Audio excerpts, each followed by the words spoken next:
Hey all, this is 012 Boku, and I'm coming at you with another review on the show.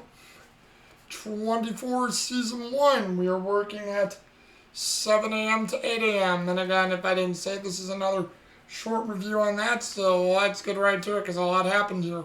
Nina, survived her encounter with Jack after Jack, tricked Ira Gaines into believing that he would kill her. She's actually walking away in the desert trying to find some help. She finds an old auto parts area where she, or farm where she breaks into, and luckily the phone lines still work, to where she calls Tony, and with Tony, she tries to get help because she wants to talk to Jamie, and then, Tony tries to give the phone to Jamie. Jamie says she, talked to Nina because um, Jamie is doing a cover story for Ira Gaines to basically give cover that, Nina Myers is dead and to relay suspicion. So she told Gaines she would do that. And, Tony catches on to this. Tony wants to know what's going on. And then you have Nina say, we can't trust, Jamie, that, Jamie's a mole. So that part starts getting going throughout this episode. Terry is also brought to Ira Gaines, as we saw in the last episode, and Ira Gaines is setting up the fact that to Jack that Jack doesn't still want to do what he says, and Jack is handed this briefcase. Terry, gets a quick talk with Jack. She tries to say, she hasn't seen Kim, but she's okay. Ira Gaines rips the phone away from Terry before she has more to say. They take Terry to see Kim. Terry and Kim are placed in a part of the side of the shed where like it's like a barn as well, where they can't call for help or break any of the windows to get out. Then Rick tries to come in to give Terry and Kim some food. All the meanwhile, Terry and Kim are trying to figure out a way out of their situation or explaining what had happened. Terry's getting worried that something's going to happen to them because she overhears with Rick and Eli. She hears Eli saying that they're not going to live that much longer or be around. And, Terry knows that this is turning into some huge trouble, and this could have some big problems and implications. To the same point, as Jack is being, made to do this by Ira Gaines in the morning to set up the Palmer assassination, he's given a briefcase.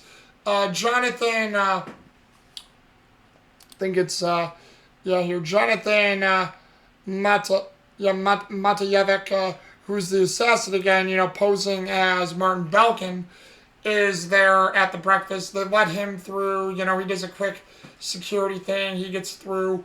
And it goes on to where Jack is doing what he can to get to the breakfast. He gets there. He goes through security. Agent Pierce and other FBI agents check his suitcase. They check the laptop. Nothing's there. All of a sudden, you have these instances where Jack is, getting set up. He's at the breakfast. He's worried, wondering what's going on. This at the same time, too, you have the Palmers getting ready to go to the breakfast. Sherry still doesn't want Sherry Palmer doesn't want Senator David Palmer to tell about their son and to admit the crime because she says, I'll never forgive you if our son goes to jail or if this ends up ruining your candidacy. I won't forgive you for these things. Keith says, well, you're going to be fine. You're going to keep going up in your career, to his father. And Keith just doesn't want to spend his last hour of freedom with his father. So it's Sherry and David Palmer going to this breakfast by themselves. They also get there when Ira Gaines has a setup that he wants Jack to do and to kill Palmer. Jack sees an old friend who's one of the press secretaries at the breakfast, or the community setup person at the breakfast. And, Jack tries to use her because Ira Gaines can't see what Jack's fully doing to write a message. And he's saying, to get Senator David Palmer out of there.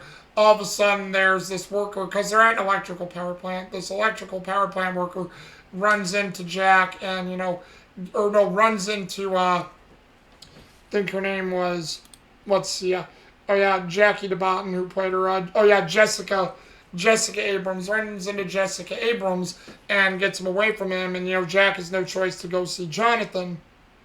At the same time, he meets with Jonathan in a medical shed to where he passes another agent who sees him, and it's, it's, I think it's Agent Hayes, if I remember. Yeah, Agent Alan Hayes passes him, goes into a medical shed. All of a sudden, Jonathan comes in. Jonathan, takes out, opens up the case and takes out a gun, to which beforehand he puts some sort of cream or press things to his finger to keep his fingerprints from being on the gun. He tells Jack to assemble the gun, and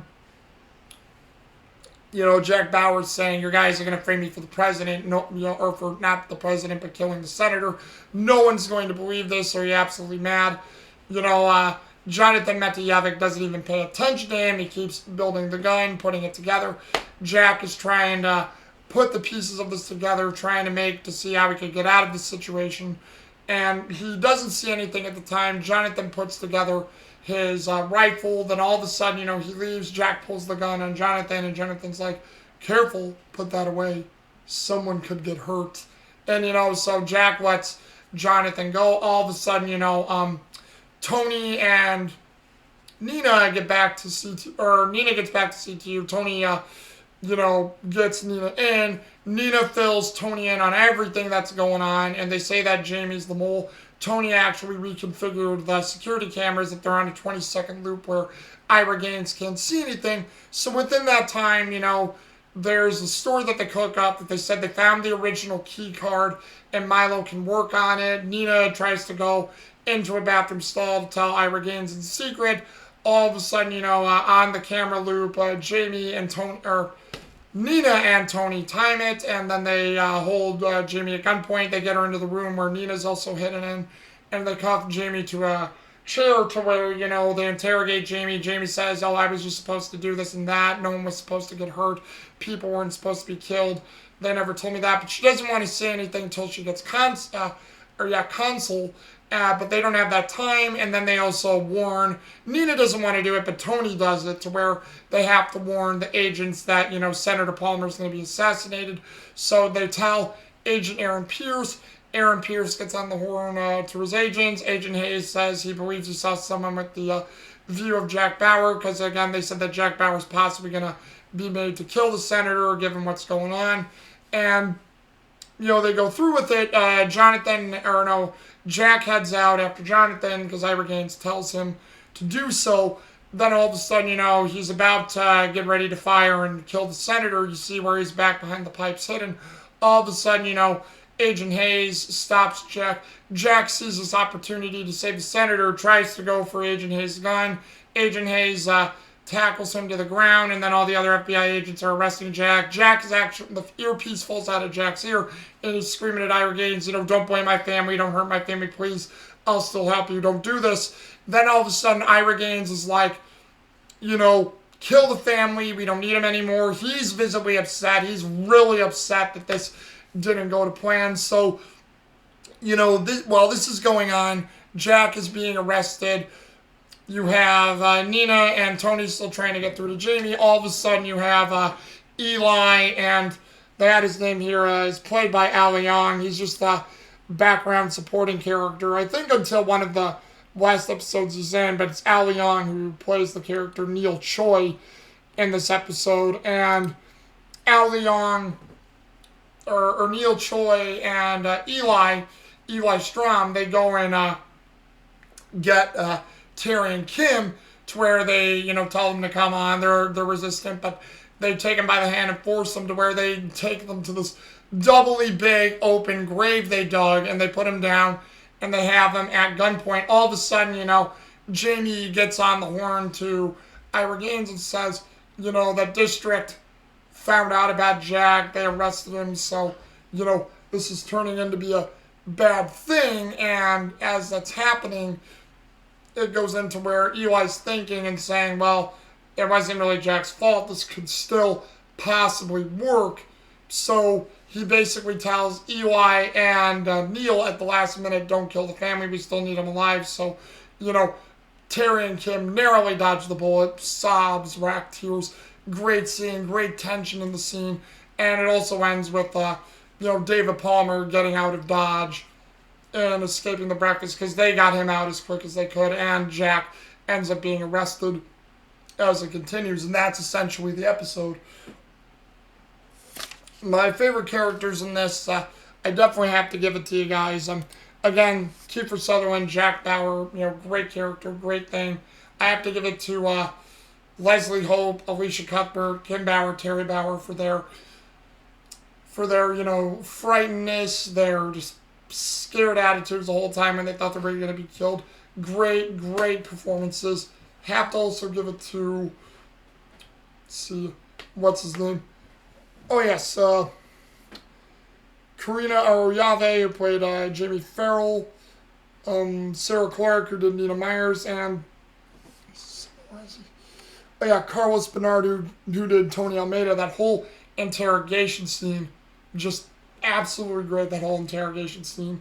Very, very good scene with all three of them. And then sadly again, or well, not sadly, but greatly again, I have to give it to Michael Massey, who played Ira Gaines. Just great all the way through, great villain performances, and that whole part, and the tension in the end, and the close-up of the camera on his face when he didn't want the Bowers to be killed. Just great, great stuff indeed. It was great performance. And then overall, this is a great episode, great drama, high-octane stuff, really moving the pieces along. You wonder where this is going to go and how it's going to go, and it just leaves so much open. So these are my thoughts on 24 Season 1, 7 a.m. through 8 a.m. And, what do you guys think? Leave a comment down below, and we'll have this discussion again for you guys. Alright, and until the next video, see you guys later. Deuces.